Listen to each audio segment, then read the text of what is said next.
Jadi, Hestia ini adalah salah satu pegiat literasi, terus pegiat buku juga, mungkin bisa dibilang pemengaruh dunia buku gitu ya, walaupun kita mungkin belum menyepakati bahwa, "Oh kayaknya followers gue belum ratusan K atau puluhan K," gitu. Tapi sebenarnya kan apa yang kita lakukan lalu juga berdampak untuk sekitar gitu ya. Tidak harus banyak tapi intens terus, loyal gitu. Seperti yang misalnya kayak kemarin bulan lalu kan aku ikutan baca bareng kan, terus wah Mm. ternyata banyak ya orangnya gitu, maksudnya kayak, oh aku kira kayak cuman 10 orang gitu, intimate, ternyata mungkin kadang 30 40 gitu, dan itu menyenangkan buat orang-orang yang mangkir terus baca buku gitu ya, kayak kayak aku mungkin misalnya beli Mikir. doang ya kan, iya beli doang, dibaca enggak, diposting Heeh. iya gitu. Oke, jadi Hestia apa ya, kalau misalnya di profilnya kan ada namanya The Reading Buddy nih. Kamu menamakan Mm. diri sebagai The Reading Buddy. Nah, pertanyaannya, selama ini udah banyak baca nih kalau aku lihat, kayak kamu bukan tipikal yang pilih-pilih buku atau gimana banget, picky. Ada nggak sih buku yang pas kamu baca tuh nggak suka gitu? Atau kayak, wah kayaknya ini bukan gue banget gitu. Pernah nggak sih?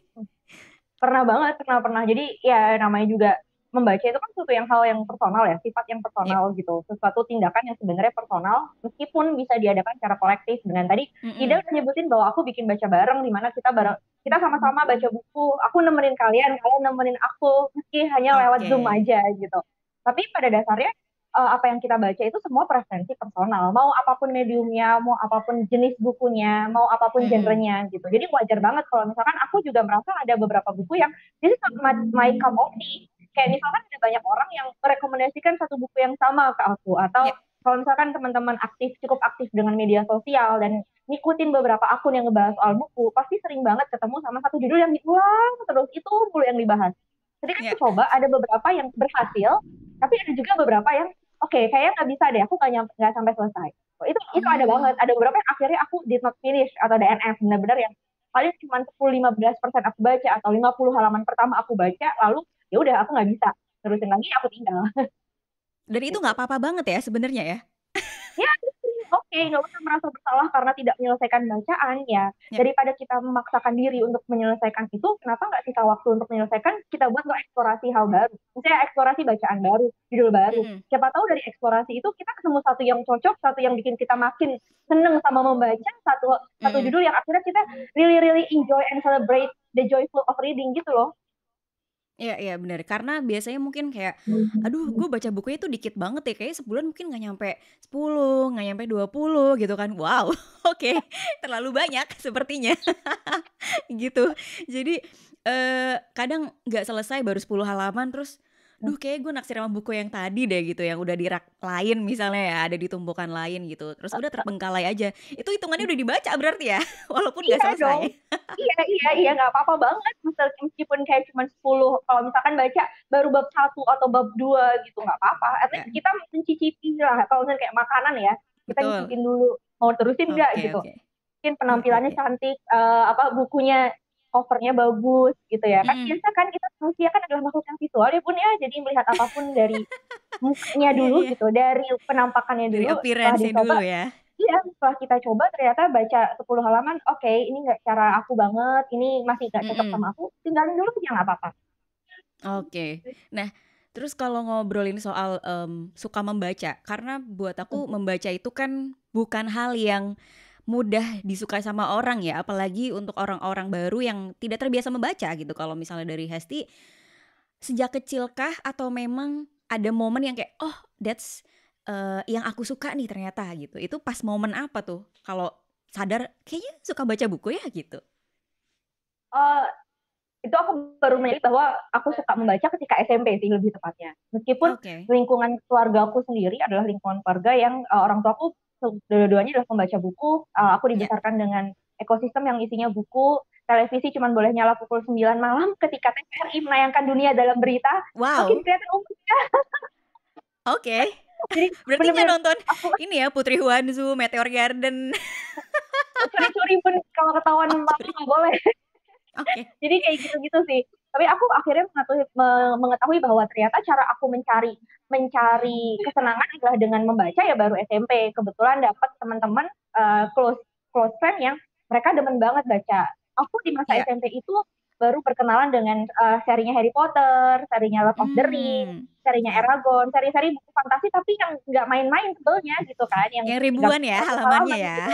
Makanya, dan itu yang bikin akhirnya ketika aku berkenalan dengan serial-serial tersebut, ternyata aku menyenangi itu. Aku kayak, wah, berasa kayak ada film ya di dalam kepala aku gitu. Jadi, wah, ternyata Hmm. menyenangkan sekali membaca itu. Nah, Iya, dari iya, situ iya, iya. sampai sekarang nih, jatuh cintanya terus-terusan sampai sekarang.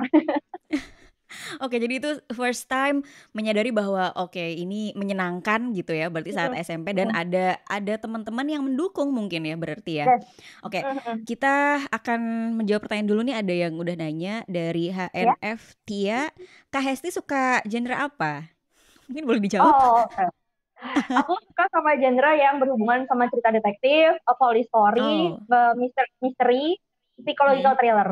Jadi rata-rata emang Hmm, ya pembunuhan-pembunuhan, cerita pembunuhan gitu ya. Itu aku suka yang agak gore ngikutinnya. ya. Iya, aku suka kayak gitu-gitu.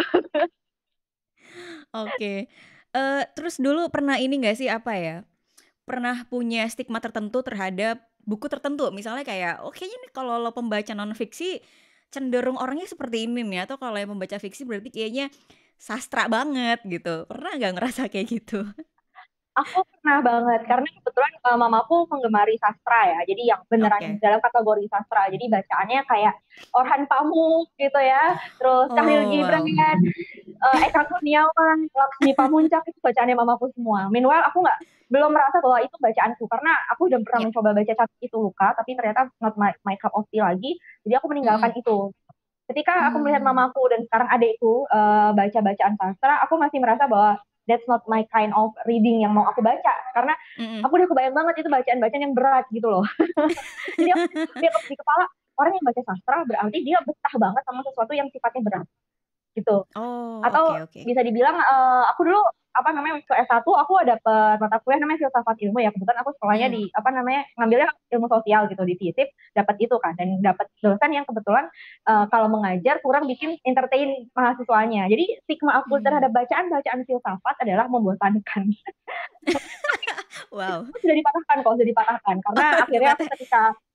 ketika aku segede ini gitu ya, sudah selesai dari kuliah, terus aku menggemari bacaan filsafat secara sadar, aku baru tahu filsafat itu menyenangkan. Ternyata seperti Mm-mm. itu. Seiring berjalannya waktu dengan Betul bertambahnya betul. bacaan-bacaan gitu ya berarti ya? Betul betul betul ya. Iya, iya, iya. Dan kalau ngobrolin soal banyak bacaan, kadang kita kan apa ya, sebagai manusia kadang ngerasa, aduh gue tuh butuh ngobrolin buku yang habis gue baca sama orang lain mungkin gitu. Nah, kalau misalnya kita nggak punya temen yang suka baca, akhirnya kan kita beralih ke berbagai platform nih misalnya. Betul. Ya well, sekarang mungkin karena media sosial sudah cukup banyak dipakai, jadi kan bisa lewat Instagram atau blog pribadi dan segala macam. Nah, Yes. kalau kalau kalau kamu sendiri ada berapa platform nih untuk berbagi Aku bacaan dan menulis reviewnya mungkin ya, oke. ulasannya. Jadi pertama kali aku nulis review atau ulasan itu lewat book blog, blogger, Mm-mm. blogspot.com. Aku dulu Oke, masih Blogspot. ngurusin blogspot. Terus disitulah aku ketemu sama teman-teman komunitas blogger buku Indonesia dan akhirnya Hmm, itu yang membuka jejaring aku di dunia perbukuan sampai sekarang. Terus ya. kemudian aku aktif di Goodreads, di platform namanya Goodreads. Itu aku suka juga nulis review ketika itu, dan reviewnya bukan review yang cuma sekedar ngasih rating atau bilang oh buku ini bagus, oh buku ini enggak. Mm-mm. Aku bener-bener bikin review yang pakai unsur intrinsik. Anjir, unsur intrinsik, belajar bahasa Indonesia banget gue. Itu Iya, loh iya, iya. maksudnya. Perkembangan waktu lagi ada Twitter. Kalau nggak salah Twitter dulu baru ada Instagram seingat aku. Jadi Twitter, Mm-mm. terus kemudian Instagram. Nah, tapi aku baru bener-bener invest myself atau invest my content tentang buku di kedua platform itu ketika kayak 2 tahun terakhir ini gitu. Jadi ketika itu Hmm. aku ngeliat oh ternyata ada loh orang-orang di luar sana, saya bukan orang Indonesia yang dia suka sharing apapun soal buku gitu. Baik itu Oh, dari oke. cuma sekedar foto cover Mm-mm. atau informasi kayak oh buku ini sudah terbit, oh buku ini harganya sekian kayak gitu. Ada juga yang dia berbagi pengalaman baca. Itu yang aku tiru, berbagi pengalaman baca. Karena Mm-mm. ternyata aku aja melihat dia berbagi pengalaman baca, aku aja aku pengaruh untuk baca itu. So, kenapa nggak aku melakukan hal yang sama? Siapa tahu kayak teman-teman yang follow accountku jadi mau dan menikmati membaca. Hmm. Karena semangat aku berbagi kan semangat aku sebenarnya ini relevan juga sama kenapa aku bikin baca bareng, kenapa aku Ya. memutuskan untuk benar-benar nyemplung dalam ekosistem adalah aku Hmm. tuh sejatuh cinta itu dengan membaca. Aku enjoy banget sama yang membaca dan aku pingin Hmm. teman-teman yang lain merasakan bahwa membaca itu menyenangkan. Bener-bener kamu bisa berpindah ke dimensi lain tanpa kamu harus pindah dari tempat kamu. Misalkan kayak karantina kemarin kan, ketika kita masih Ya. awal-awal pandemi, kita nggak bisa kemana-mana. Cuman dengan bermodal buku aja, mau bacaan yang kayak gimana, mau terserah mau teman-teman baca komik, baca novel grafis gitu ya, itu bisa bikin diri kita kayak travel into another dimension tanpa kita harus berpindah dari kamar gitu. I really want to, apa ya, aku pingin banget orang lain Hmm. merasakan hal tersebut. Ya, ya, ya. Ini semacam pintu ajaib Doraemon, cuman bentuknya buku kali ya. Iya, Jadi nggak usah betul. bertualang kemanapun, tetap di Ya, satu tempat. ya. Oke. Jadi kalau ngobrolin soal berbagi, tadi udah punya beberapa platform, terus juga ada baca bareng gitu ya. Mm-mm. Nah, kalau dari berbagi buku, berbagi pengalaman baca yang udah pernah Hesti lakukan gitu, apa sih impact yang kemudian, oh kayaknya ternyata ini berpengaruh ya buat diri pribadi atau buat perkembangan personal gitu. Ada yang terasa nggak sih? Ya, ya ada. Tentunya ada yang terasa, yang benar-benar terasa ketika tahun 2019 kita baru Hmm. 2020 sorry ketika awal pandemi Hmm. banget itu ya. Ya, Aku bikin di bulan Juni 2020 aku bikin baca 1984 bareng. 1984 itu novelnya George Orwell yang ya. menceritakan soal distopia gitu. Kenapa aku bikin? Pertama karena aku melihat bahwa waktu itu pemerintah Indonesia antara ya masih galau ya ini mau dikemanain pandemi ini gitu gimana kita Yes. bikin kebijakan dan aku sangat relate dengan tulisannya Orwell di situ. So aku pengen sekalian aja gue mau ririt nih mau baca ulang nih 1984 dan aku nggak mau Mm-mm. baca sendirian. Coba deh kalau aku bikin baca 1984 bareng, aku sebarlah itu di platform aku, Instagram dan juga Twitter. Kemudian aku pengen lihat teman-teman ada yang terpengaruh enggak. Dan ternyata hasil akhirnya adalah mereka dari sebulan yang aku adakan ada sekitar 51 partisipan. Meskipun yang bertahan sampai Oh. akhir ya, sampai yang bisa menyelesaikan bukunya itu sekitar Mm-mm. 20-an, itu menurutku itu dari luar ekspektasi aku. Karena aku Mm-mm. sendiri kan sangat suka dengan 1984-nya Orwell. Aku tahu itu sedepressing itu ceritanya. Jadi kayak Iya. aku udah sebenarnya kayak udah nggak begitu naruh ekspektasi ya orang bakal bertahan sampai Mm-mm. akhir tapi nggak apa-apa lah aku coba nah, rupanya 51 orang dengan berbagai macam medium ada yang pakai audiobook ada yang buku cetak penerjemahan ada yang buku bahasa Inggrisnya ada Mm. yang pakai EPUB kayak gitu-gitu dan ternyata Iya, banyak iya. banget gitu di situ kayak aku menjadi merasa bahwa oh if I make something, if I apa ya memengaruhi orang dengan cara yang sangat sederhana aja ternyata ada loh yang mau baca. Gitu. Gimana kalau aku malah menseriusi ini? Apakah itu malah nggak bikin orang jadi ingin eksplorasi dan merayakan asiknya membaca? Hmm. Oke, ini menarik ya karena dari situ akhirnya kamu juga berkolaborasi dengan berbagai content creator ya. Dan yang terakhir Oh, kan kemarin aku sempat nyimak juga di Ubud Writers ya. soal klub buku sastra ya, untuk nge-review orang-orang Bloomington itu sebuah apa ya, maksudnya kan berarti kan kamu sudah diakui nih bahwa kamu salah satu pemengaruh gitu ya di dunia buku gitu dan yang cukup aktif lah karena sering ngisi diskusi juga di beberapa acara literasi. Nah, kalau kalau dari kamu sendiri apa yang pengen kamu tuju sih sebenarnya dengan berkolaborasi tersebut? Terus apa untungnya juga gitu sebenarnya?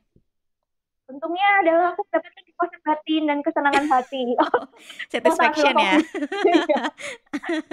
But, kalau misalnya dilihat secara ini ya, secara garis besarnya adalah aku selalu dalam kepala aku atau mungkin dari circle yang ada di sekitarku membaca itu selalu identik dengan kelas tertentu yaitu kelas yang berpendidikan atau secara sosial Hmm, ekonomi mereka pada kelas ses A atau ses B ya kan ya. yang menengah atau yang di atas padahal yang namanya membaca kalau kita menurut pada undang-undang dasar gitu pendidikan adalah hak semua warga Hak negara dan semua kamu orang bisa betul. membaca, kamu mengakses perpustakaan. Kebetulan aku latar belakangnya ilmu perpustakaan, aku belajar soal itu juga. Itu hak Mm-mm. warga negara, tidak terkecuali gitu. Kita membayar pajak ya harusnya dapat hak itu, hak mengakses Mm-mm. pendidikan, hak mengakses informasi gitu. Dengan aku berkolaborasi dengan banyak orang, itu sebenarnya cara aku untuk menunjukkan ngapain sih lo sok eksklusif, ngapain sih kamu merasa bahwa Mm. cuma kamu doang yang bisa baca atau cuma kamu doang yang boleh bikin buku no nggak kayak gitu semua orang bisa bikin buku semua orang bisa berkolaborasi, semua orang bisa merayakan bacaan. Jadi aku benar-benar against book shaming, aku benar-benar mencoba untuk menginfluence teman-teman supaya ya emang kalau misalkan kamu cuma bertiga doang punya WhatsApp grup apa namanya sharing bacaan, apa itu nggak disebut klub baca? Itu juga klub baca. Iya, iya, iya. Oke gitu. Aku bahkan di account Instagram yang baca bareng ya, aku beberapa Mm-mm. kali apa bikin postingan mengenai kamu pun juga bisa bikin baca bareng berdua doang sama teman kamu. Kamu pun juga bisa bikin Mm-mm. buku berdua doang sama teman kamu. Itu itu hal-hal Betul. kecil yang pingin banget aku trigger ke teman-teman gitu. You don't have to Mm-mm. wait untuk menjadi seseorang atau untuk menjadi atau punya platform tertentu gitu untuk berkarya. No, you can start now gitu. Itu sih Iya, iya. semangatnya. Oke. Dan mungkin apa ya, jadi orang tuh kadang ngelihatnya seperti, wah ini kayaknya kalau bacaan buku ini berat nih, nggak mau lah gitu ya, nggak mau bergabung atau oh ini kayaknya nggak cocok nih gaul sama orang yang bacanya ini. Wah, well kayaknya nggak gitu ya. Iya, Semua buku punya porsinya masing-masing dan seperti yang tadi kamu bilang bahwa baca majalah, baca resep iya, masakan itu kan menyenangkan ya sebenarnya iya. ya untuk memacu keingintahuan kita dari hal-hal yang kecil, hal-hal yang kita suka gitu. Betul, Oke, betul. ini tadi ada yang tanya nih Hes, gimana cara nulis yang baik? Mungkin Waduh. ini kaitannya sama nulis resensi kali ya atau ulasan buku gitu. Hmm, hmm, hmm. Gimana biar mudah dipahami ya. Jadi teman-teman sekitar juga ngerti gitu. Misalnya kayak, oh ternyata buku ini tuh isinya tentang ini. Kan kadang Hmm. orang tuh menulis ulasan punya ideologi atau egois sendiri ya. Misalnya kayak, wah kayak tulisan gue harus bagus nih, kayak biar seakan-akan nih apa namanya layak publis misalnya kayak di media atau apa, padahal kan itu blog pribadi gitu ya. Yes, Biar orang yes. tuh nggak ngerasa berat gitu, gimana?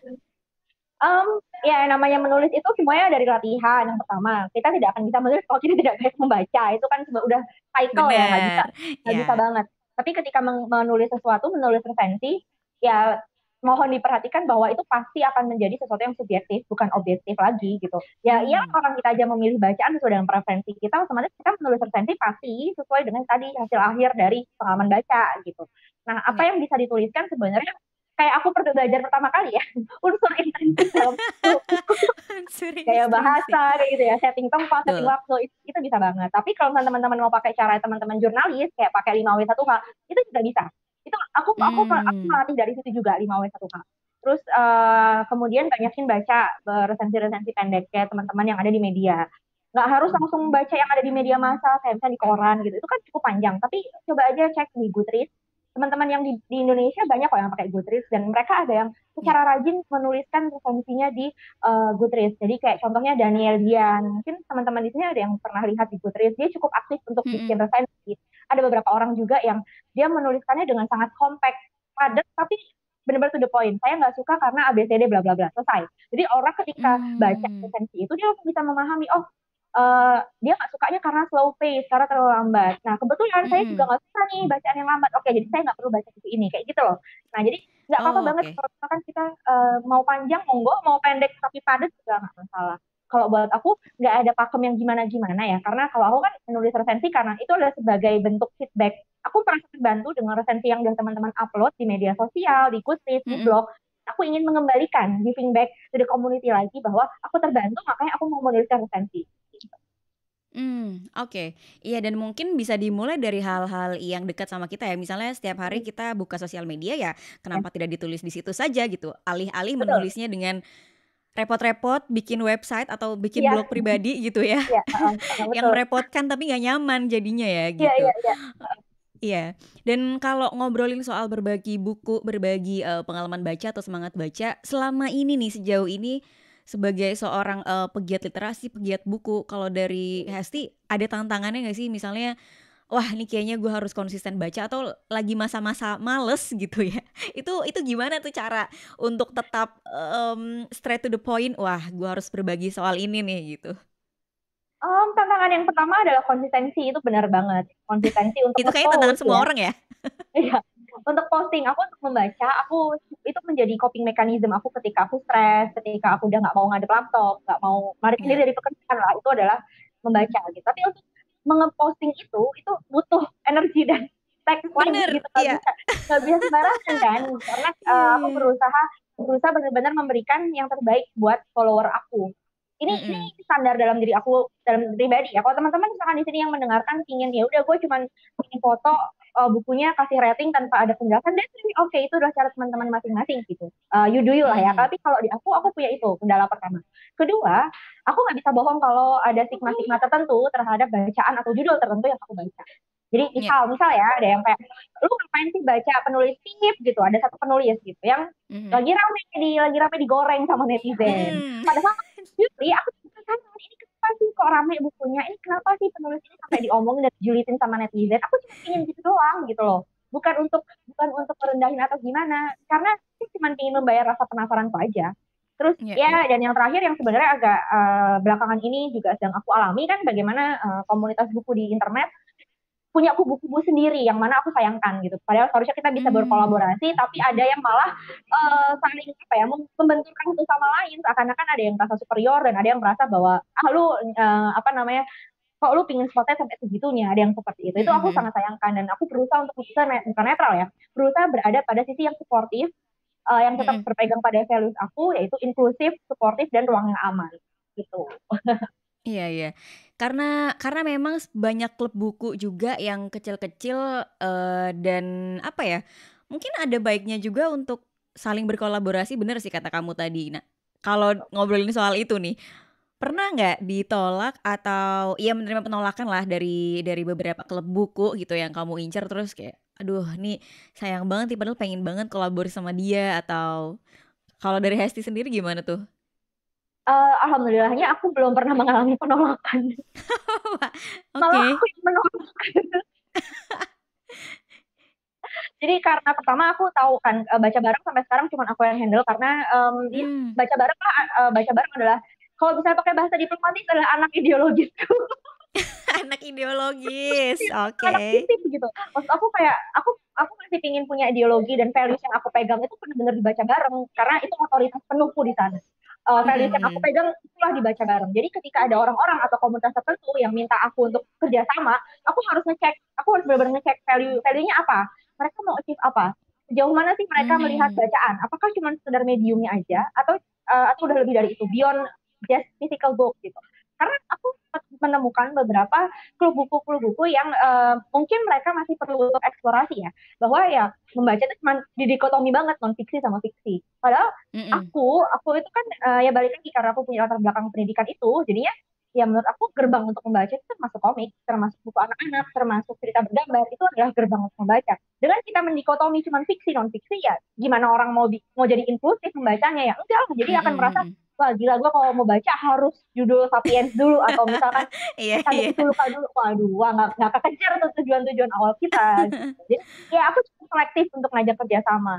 Kalau misalnya kebetulan aku kenal si foundernya secara personal, itu akan lebih baik karena aku udah tahu ya, Mhm. udah pernah berkomunikasi sebelumnya. Atau misalkan kayak ini podcast resensi buku lagi kerjasama dengan penerbit Haru. Kebetulan aku sudah kenal dengan teman-teman penerbit Haru. So ketika kemarin mereka bikin festival buku Asia, aku dengan gampang iyain karena aku udah tahu personal mereka seperti apa. Gitu. Oke, oke. Jadi memang ada kesamaan value, terus Yes. juga apa ya, background check kali ya? Ya, Secara background check. background check gitu, nggak harus personal yang dicek Mhm. terus, tapi juga, institusinya, terus Ya. lembaganya, tujuannya Mhm. apa gitu ya. Syukur-syukur punya visi yang sama gitu, Betul. kalaupun mungkin mirip-mirip ya bisa dicari jalan Ya. tengahnya mungkin gitu ya. Heeh. Ya. Oke, selamat bergabung juga nih teman-teman yang baru, bergabung di Instagram Live podcast resensi buku. Hesti tahun lalu juga ikutan ya kompetisi resensi buku ya? Iya, saya sebagai peserta. Sebagai peserta. Nah, mungkin boleh ceritain kenapa waktu itu ikutan lomba, kompetisi resensi gitu kan. Siapa tahu teman-teman yang baru bergabung live ini jadi pengen ikutan juga. Yang pertama adalah hadiahnya dong. Oh, Siapa sih tidak wow. mengincar hadiah pertama? Aku tidak melihat hadiahnya ya. Saya tidak berbohong bahwa ya kadang aku agak-agak bounty hunter gitu. Ketika aku tahu bahwa saya bisa nih ya ngikutin lombanya. Maksudnya Mhm. lombanya itu melakukan hal yang masih possible aku lakukan di kala aku sibuk bekerja dan ikut kelas ini itu. Jadi ya udah, aku ikut. Lalu kedua, aku barusan banget kelar second sisternya Chan Ho Kei. Mhm. Buku atau novel 600 halaman yang menyelamatkan aku dari burnout karena kerjaan gitu. So, Oh, aku wow. merasa bahwa ini bagus banget untuk teman-teman yang suka misteri atau psychological thriller, baca itu tuh pasti cocok. Jadi kayak sama sih kayak tadi aku bilang, aku pengen menularkan itu, kayak aku pengen pastiin di Mhm. teman-teman bahwa this is a good book, a good novel yang harus dibaca. Dan ya, terus kemudian, aduh aku jadi malu ada Ida dan mungkin ada Petri di belakang sana. Ya supaya podcast aku, supaya podcast aku bisa naik ke permukaan lagi. Ya, ya ini bikin lagi. Iya, habis ini Di langsung pagi. ini ya rekaman beberapa episode untuk Bang Data Podcast. Jadi PR. Jadi PR nih, ya ampun. Ya, oke, karena mungkin dari apa ya, dari kompetisi yang sekarang nih dengan penerbit Haru, Share Media, penerbit Baca, juga Goshen Suara Indonesia itu kan, mungkin teman-teman jadi ngerasa, aduh kayaknya gue bukan pembaca buku banget gitu, misalnya buku gue kayaknya mungkin cuman buku puisi atau buku cerpen gitu, jadi kayak minder kayak gimana ya, aduh jangan deh, nggak pengen ikutan deh, jangan deh apa gimana gitu. Nah, mungkin kalau dari Hesti apa sih pentingnya berbagi, pengalaman baca gitu? Apalagi kalau misalnya diikutkan ke kompetisi resensi buku gitu kan. Selain tadi mungkin karena hadiahnya, ya kan, mungkin itu bisa jadi arsip suatu hari nanti kan kita nggak pernah tahu itu akan jadi apa dan akan ditemukan oleh siapa gitu. Dari Hesti mungkin boleh ngasih apa ya, ngasih wejangan gitu, ngasih saran gimana kalau misalnya teman-teman ini belum pede untuk mengulas buku yang dia suka? Sebenarnya teman-teman yang namanya membaca memang sebuah aktivitas yang personal. Setiap orang punya pengalaman membaca pribadi masing-masing yang jelas berbeda. Misalnya aku sama Ida sama-sama baca 1984-nya Orwell, tapi cara kami menerima itu, mempersepsi itu, terus Mhm. meresapi cerita itu pasti bakal berbeda. So, kenapa berbagi itu menjadi penting? Supaya kita mengalami atau mengetahui bagaimana sih pengalaman baca orang lain. Akhirnya kita jadi makin Mmm, punya empati sama simpati. Empati sama simpati tidak oke. hanya dibentuk dari kita membaca, tapi dengan kita memahami juga bagaimana orang lain melihat yaitu pengalaman bacanya Bacaan dia gitu. tadi gitu ya? Betul, dan akhirnya dimerayakan perbedaan. Bahwa ada orang yang punya pendapat berbeda terhadap buku kesukaan kamu, itu suatu yang hal yang wajar. Jadi kamu nggak kaget misal nanti ketemu di internet gitu ya, ada anonim Dead Blackit 1984 gitu, aku udah santai-santai aja. Ya emang orang ada yang nggak Iya suka, iya tapi iya. kenapa? Ya Mhm. aku suka tulisannya Orwell, terus dengan lihat ada orang menjelek-jelekan Orwell, lalu apa aku bisa marah? Enggak, karena aku Mhm. sudah tahu pengalaman baca itu sangat beragam. Kalau kita Mhm mau mhm. berkontribusi menyebarkan atau ya dengan ya less effort lah ya, kayak tadi misalnya ngerekam suaranya aja gitu untuk jadiin podcast atau misalkan tadi lewat media-media yang lain, itu berarti kita memberikan akses kepada orang lain untuk memahami ya membaca adalah sesuatu yang personal dan tidak ada masalah dengan perbedaan pendapat dan opini, itu aja. Mhm mhm, betul betul. Tadi menarik soal poin simpati dan empati, karena itu mungkin tidak disadari oleh orang-orang yang membaca buku ya. Karena mungkin, hanya menganggap sebagai hobi atau kegiatan biasa. Ternyata itu bisa menciptakan atau membangun pelan-pelan simpati atau empati. Nah, mungkin Hesti punya pengalaman sesuatu yang akhirnya mencetuskan 2 poin itu? Ada, Aku malah sesuatu yang dapat relate mungkin?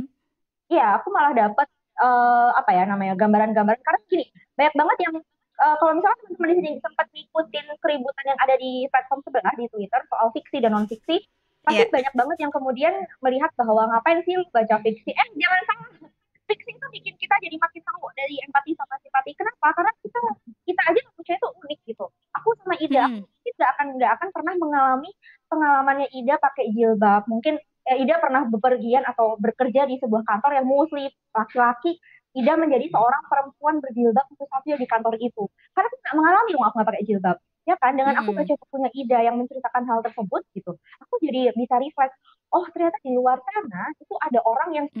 strugglingnya segitunya loh, hanya karena dia pakai jilbab gitu di tempat kerjanya. Iya. Beberapa buku yang aku baca nggak cuma fiksi juga sih teman-teman. Ada buku-buku memoir yang memang apa namanya sangat sangat jauh lah ya posisinya dengan aku. Salah satu contohnya adalah penulis-penulis American Born Chinese yang ada di sana, yang ada di US. Otomatis kita pasti berbeda sekali. Tapi dengan aku membaca karya-karyanya, memoirnya para ABC ini, American Born Chinese ini, aku jadi tahu meskipun mereka US citizen, tapi karena warna kulit yang berbeda, ukuran mata yang berbeda, mereka mendapat perlakuan tidak menyenangkan, mereka dapat perlakuan diskriminatif. Apabila susah Mhm. untuk membaca memoir, baca fiksi. Banyak banget tulisan-tulisan atau buku-buku yang ditulis oleh mereka-mereka yang kulit berwarna, kayak misalkan teman-teman Mmm. dari apa namanya, kok aku lupa sih, soalnya teman-teman yang misalnya dari Jepang misal tapi tinggalnya di Iya. Amerika, atau kalau mau ya salah satu contohnya kayak buku yang Mbak Oka Rusmini membahas soal bagaimana perempuan Bali. Lah aku perempuan Jawa, aku kan tidak pernah merasakan jadi perempuan Bali. Dengan aku baca Tarian Bumi, aku jadi tahu oh jadi perempuan Bali itu ternyata sulit ya. Oh ternyata punya kondisi Hmm, yang seperti itu ya.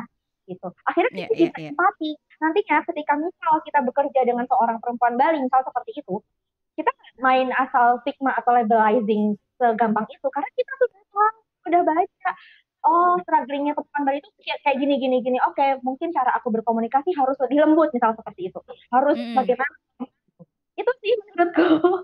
Iya ya bener. Itu yang mungkin tidak disadari oleh pembaca ya biasanya ya. Karena ternyata membaca itu bisa menimbulkan pengalaman dan memori yang sedalam itu gitu. Hmm, Bagaimana kita memahami perspektif dari yes, bacaan yang sederhana yang mungkin kita anggap nggak penting atau sepele gitu ya. betul. Iya, oke. Thank you banget loh buat ngobrol-ngobrolnya sore ini. Waktu jua yang harus memisahkan kita. Oh, Semoga nanti bisa ketemu lagi di Instagram Live di sesi yang yay. lain. Sesi harus dijadiin itu. Iya, sesi harus jadiin. Oke deh. Thank you banget Hestia sudah menghabiskan minggu Sama-sama. sorenya bersama podcast resensi buku. See you. Bye. Bye.